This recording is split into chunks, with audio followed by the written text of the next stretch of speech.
In Israel overnight, what local outlets are calling possible retaliation for the murder of 3 kidnapped Israeli teenagers.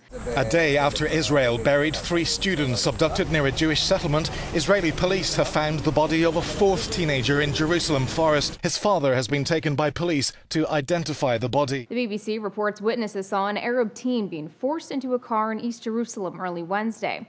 Hours later, his body was found partially burned and left in a forest west of the city. According to the Jerusalem Post, authorities are investigating whether local family feuds had anything to do with the boy's disappearance. While police say it's still unclear what happened, many Palestinians believe this latest murder is linked to the kidnapping and murder of 3 Israeli teens who disappeared while hitchhiking earlier this month. As proof, they're pointing to hundreds of angry Israeli extremists who protested in Jerusalem, calling for revenge. Eyewitnesses say the protesters were chanting "Death to the Arabs." Both the Israeli government and Hebrew media described the triple murders as a terrorist act, flat out blaming Palestinian militant group Hamas. Perhaps unsurprisingly, Palestinian outlets are reporting a slightly different version. One Palestinian who spoke to Gulf News expressed skepticism that Hamas was behind the attack, suggesting instead Israel's security forces had something to do with it.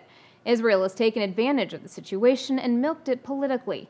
Israel is good at creating scenes to justify their actions.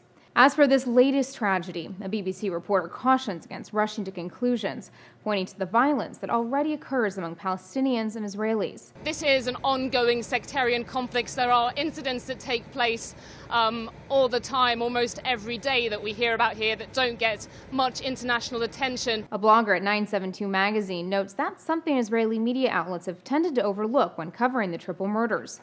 Providing this context may be taboo at a time when the entire country is focused on the fate of 3 kidnapped Israeli teens, but it is part and parcel of the story here. Israeli Prime Minister Benjamin Netanyahu has ordered an investigation into the murder of the Arab teen and has warned vigilantes not to take the law into their own hands. For Newsy, I'm Elizabeth Hagedorn, multiple sources, a broader view.